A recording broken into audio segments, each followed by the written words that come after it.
आशु का फोन आया था ना ना अरे वो फोन तुम्हारे का नहीं है, आगे को तो मैं बात कर दूँ हमारे बता रहा कि कब सही करेगा।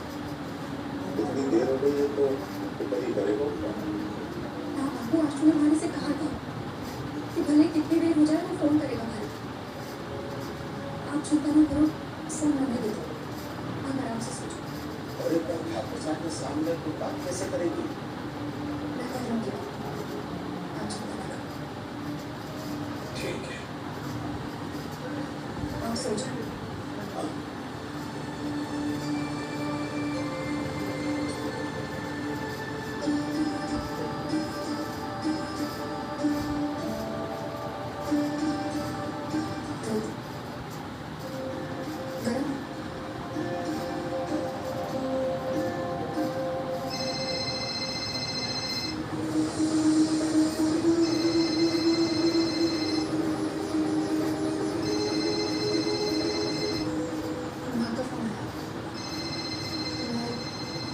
को 2 दिन रास्ते गई थी पर गलती से मैं बाबू को देखा।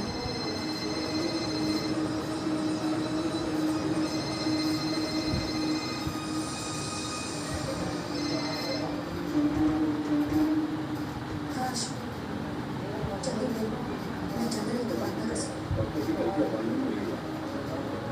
तो मनवीर को लेकर कल ठीक 12 बजे बस में पहुंचा। ठीक, मैं आ जाती हूँ। पर आशु, कोई उम्मीद है कि नहीं? उन्होंने कहा है कि रणवीर की जांच और सारे रिपोर्ट्स देखने के बाद ही वो बता पाएंगे। ठीक है, मैं कल आती हूँ। अब मैं फोन रखूँगा।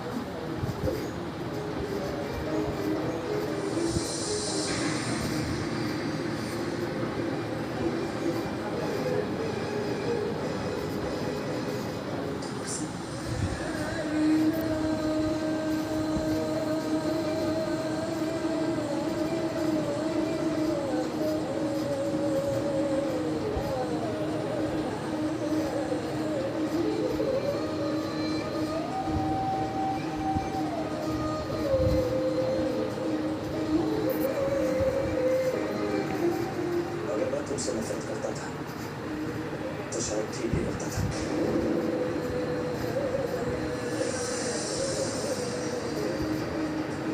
तुमके पास ये अचानक क्यों हो गया आपको?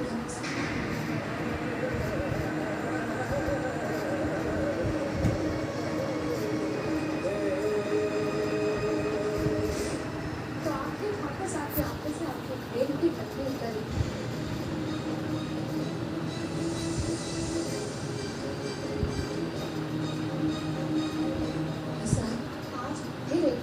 उसने आपको असली रूप देखी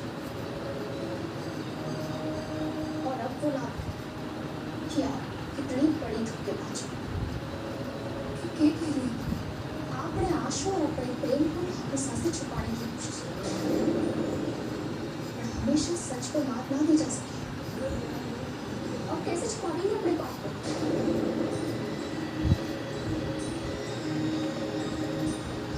क्यों इतनी हैरानी से क्यों देख रही हैं?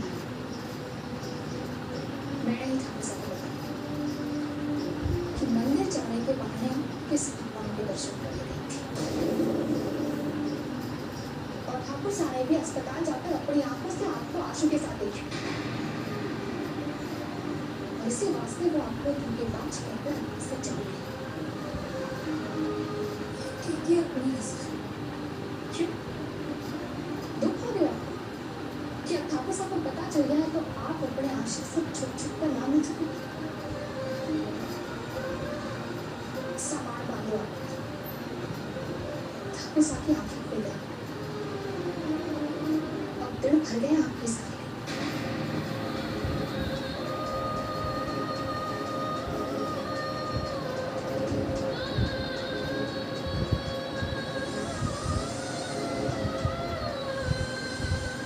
पहले भी आपसे कह चुका बस और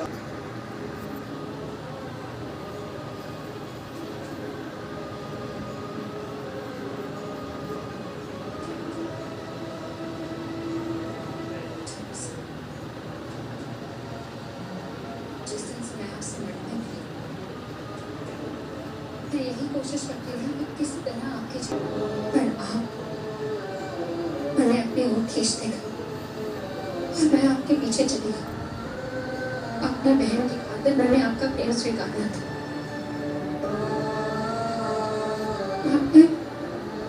मैंने अपना प्रेम स्वीकार करने पर मजबूर किया और मैंने आपका प्रेम स्वीकार किया था। बस मैंने अब तक बेटी बनकर, बहन बनकर, बींदनी बनकर त्याग किया, पर अब मैं किसी के भी वास्ते आपका प्रेम तजने को तैयार ना हूं। मैंने आपसे वादा किया कि मैं जीवन भर आपका साथ निभाऊंगी। हम इसी वास्ते चाहूंगा वापस कि हमारे रिश्ते में कोई भी गलतफहमी की दीवार ना हो। मैं आपको सब कुछ बताऊंगी और आपको हमारी बात पर विश्वास करना ही होगा ठाकुर साहब, क्योंकि मैं मर जाऊंगी और आपको कभी धोखा ना दूंगी। जो सच है रुक्मिणी, वो मैं अपनी आंखों से देख चुका। इंसान की आंखें भी धोखा खा सके नहीं ठाकुर साहब। तो क्या हॉस्पिटल में तुम्हें यश के साथ देखना एक धोखा था? अभी अभी जो तुम मुझसे झूठ बोलकर यश से बात कर रही थी, क्या वो भी धोखा है? सब सच था, पर आधा सच। पूरा सच ये है ठाकुर साहब कि मैं आशु को आपकी रिपोर्ट्स दिखाने गई थी।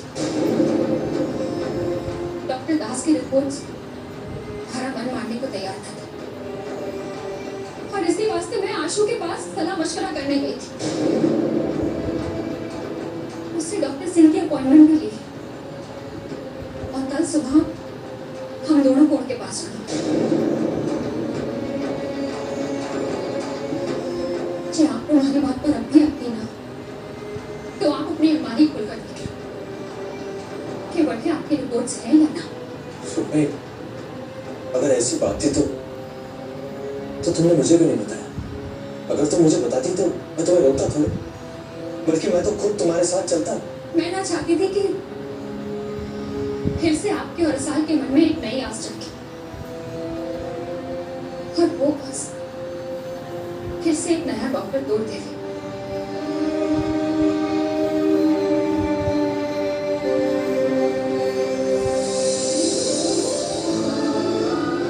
I'm sorry. I'm really sorry. मुझे माफ कर दो।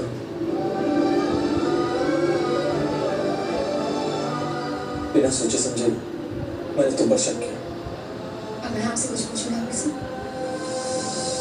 जब आपको मालूम पड़ गया था कि मैं मंदिर में आशु से मिलने गई हूँ, तो आप हमारे साथ आँख में चोटी काहे करते रहे? मैंने सीधे सीधे काहे पूछा?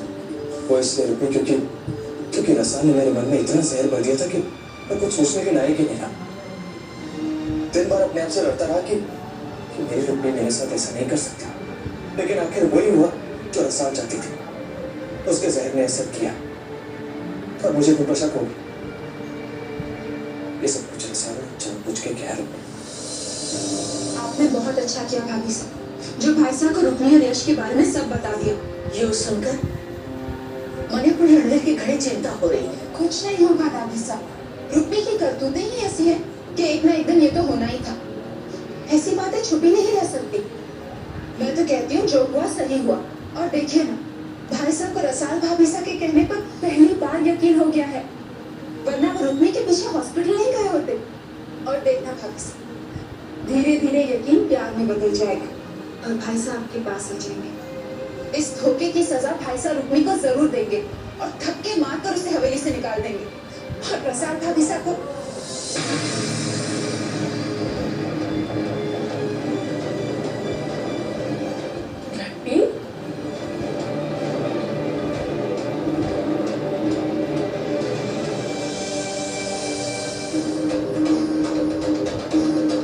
मैं नहीं जानता था कि मेरे परिवार वाले मेरे प्यार से इतनी नफरत करते हैं कि हर वक्त इस फिराक में रहता है कि कब वो मुझसे दूर हो जाए।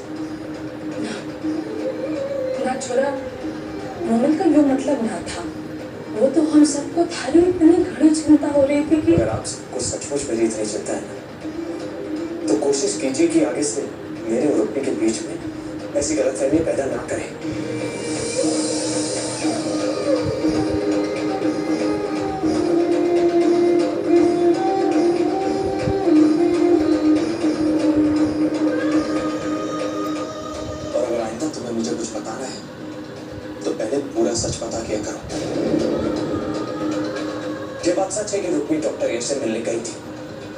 भी सच है कि उसने मुझसे झूठ बोला था, लेकिन उसके डॉक्टर यश के पास जाने की वजह क्या थी? कि जानने की कोशिश की तुमने? यश जैसे तुम्हारे बचपन का साथी है ना, उसी तरह रुक्मी का भी है। और अपने दोस्त से मिलने में मुझे नहीं लगता कोई हर्ष है।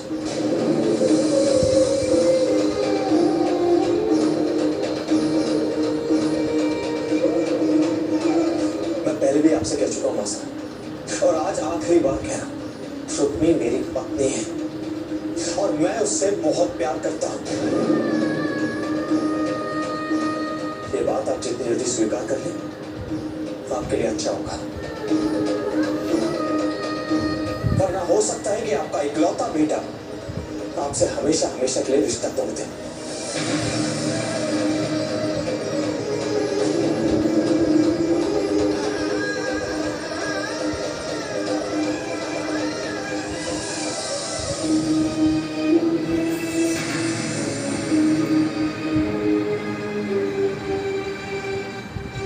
मत रोइए भाभी साहब, आपकी कोई गलती नहीं है। गलती तो उस जानसाज रुक्मी की है